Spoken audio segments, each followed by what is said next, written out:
Alright, so this is the entrance to my land across the creek.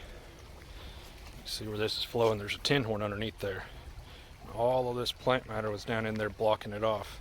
So I'd noticed this earlier in the week and I'd planned on coming out here this weekend and digging that out, thinking that it would be drier, so I'd be able to kind of see what I was doing and get it cleaned out real good.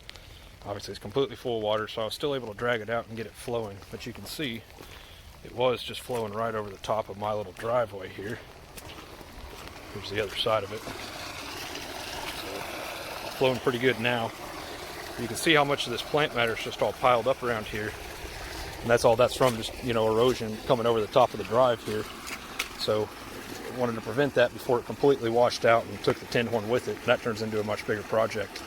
And you can kind of tell here and on the other side as well, it's already done quite a bit of erosion right here where it meets the tin horn. So at some point I'll have to bring a bunch of dirt or gravel or something and pack in here, kind of fill that back in. And you can see these stalks is mainly what the problem was, what was causing that. And if we look over here on my neighbor's property, over here, that's where those are coming from. Those are cattails. So we'll just walk over here. Let's go look and see how his little accidental pond is doing. Now, there's a lot of drainage off of this hill, and you can see I've got cattails growing out here as well. And that's because that actually stays wet all year long, wet enough to grow cattails out in the middle of the pasture. It's kind of crazy. So he's got the same thing going over here. And what's happening is this whole hill right here drains water. It just seeps all the time. And I guess that's just groundwater running off, and then there must be a porous layer of rock in here somewhere that it can get through. So this is my corner right here. As you can see, it's, like I said, an accidental pond.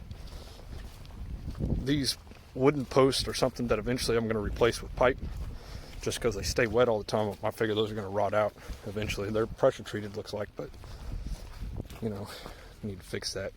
And you can see where they've got a little bit of fence ran right in here. Well, I'm wrong, actually. This is still my property. This isn't actually the corner. So I'm not quite sure what they were doing with that.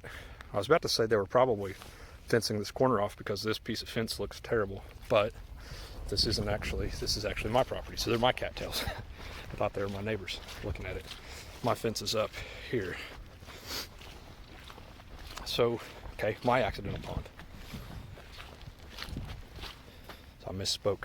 I was looking at that red fence right here thinking that was my fence line, but mine's up over here. So my mistake, my cattails, and my accidental pond. So this is what needs to all drain off through that tin horn and go away. All of this water's got to get drained out of here. And I do have drainage off of my neighbor's side of the land as well. Most of this hill, in fact, is on his side of the land. So, all this nastiness right here, I need to do something about, but I'm not sure what to do about this. Because, what do you do? And like I said, it's just drainage out of this hill. Comes down here, so you see how low my fence is down in there. I don't think cattle would try to walk through those cattails and get over here to this fence, but they might. You just don't know with them crazy little creatures that they are.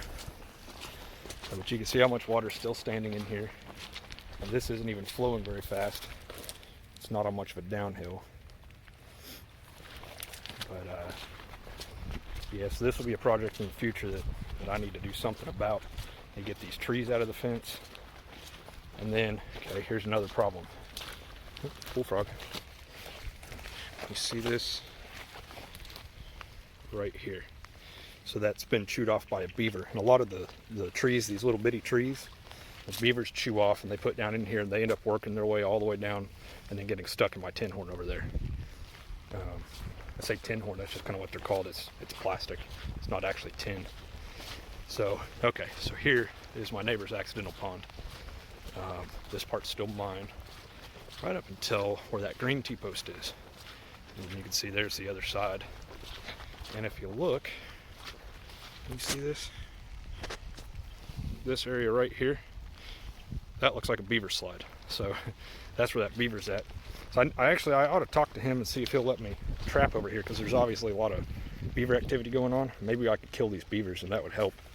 At least the trees would stay where they're at and not get clogged up. Sorry.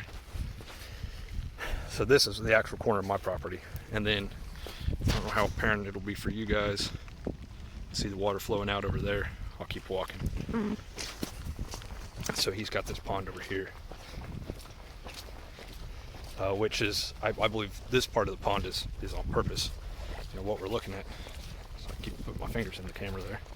What we're looking at here is a berm that he's pushed up to make a pond. And then it's his overflow that's ending up on my property when his pond gets full.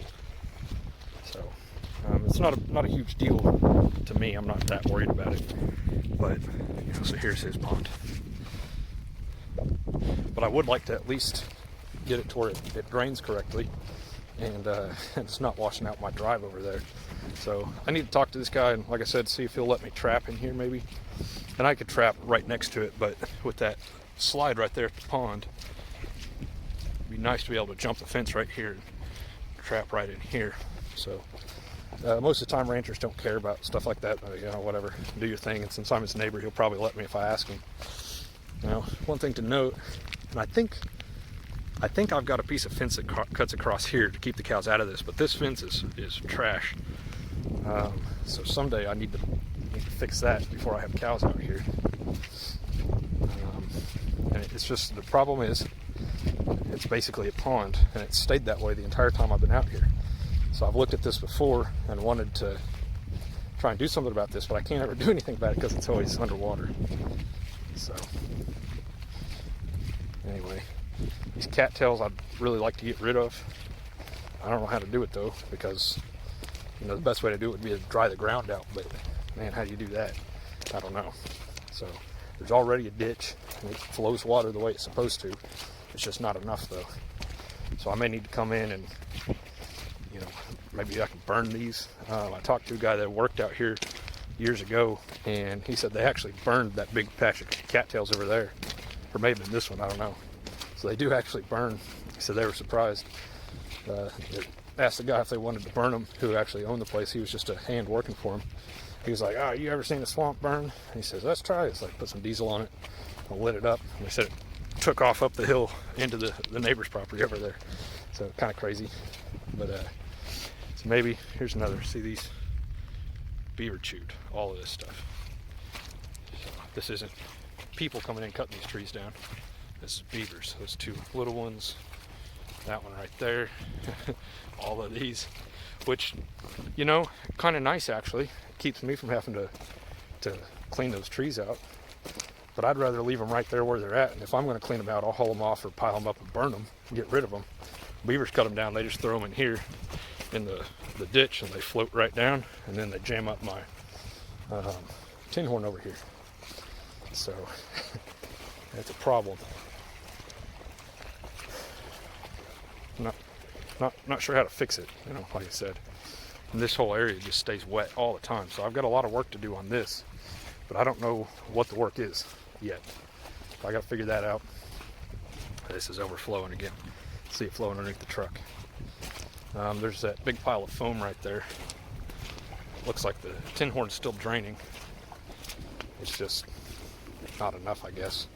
I'm gonna keep kind of dragging crap out of here and see if I can get it to flow better. I went upstream and dragged a bunch of crap out so that it didn't make its way down in here. There's just, I mean, there's a ton of it though, and it comes off the land. I can't get it all. So, like I said, this little vortex here, vortice, it's telling me that it is draining, so that's good. See, this is the problem though. This is what I don't want to see. Let's walk back over here. Because then it flows over the top right here, and you can see it's eroding that away right there. Eventually that's going to keep eroding all the way back, and I'm going to lose this driveway if I let this go. So I got to figure something out. Okay. Alright, I'm going to keep working on this. Alright, so here's what this should look like. Pretty happy about that. I finally was able to get the last little bit that was laying down there. There was a stick laid across this way, and I was having trouble hooking it with the shovel. I finally got it, and once I got to this point, I was able to reach my hand down in there and feel around to make sure, and I dragged a whole bunch more crap out of there. Some like Coke bottle and flip-flop, all kinds of stuff that was kind of just stuck there in the bottom. Whoa.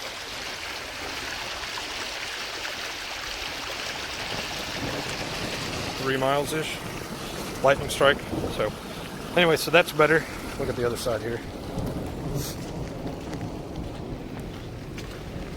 Probably hard for you to tell the difference in the flow, but I can tell quite a bit better. Oh yeah, that's what we want to see right there. So since I got that freed up, this kind of ditch area here has actually gotten taller. I can tell the water's kind of starting to spread out more. So that means that at some point I need to get in here and burn all this crap off and just get it out of the way so that this will flow correctly. Because if it backs up here, then it's going to back up on the upstream side as well. So anyway, I'm going to go look at this ditch on the other side of the creek over here and see if there's anything I can do to make it work better while I'm here. Alright, so yesterday it's 65 and raining. Today it's like high 20s and like sleet. I wanted to point something out though. The last thing I did yesterday is I realized that there's actually a tin horn that goes underneath my driveway here up by my camper. I didn't think there was one in here because it's never drained correctly, and so I thought the problem was that there wasn't a tin horn, but there is. I found that, and so I kind of dug it out on both sides and discovered that it's about halfway full of silt. Now, it's a nice big tin horn, so we need to get that cleaned out so that this all drains properly. Digging it out, digging all the plant matter out, you can see this is all the dirt I dug out of it. That helped. It started draining better. So next project on drainage issues will be trying to figure out how to clean all the clay out of the bottom of that. So I think the first video I posted is just like a 1-minute clip about the lady telling me I should dig this ditch out. I thought she meant this area so that the yard would drain. Now that I'm looking at it, it makes even more sense, because I think she knew that there was a tin horn here, and so she was thinking dig this out so that the whole ditch drains correctly. So you can see over here, part of the problem is that the tin horn is lower than the rest of the creek, or the ditch rather. See, the water is flowing. I can see that. So it is working.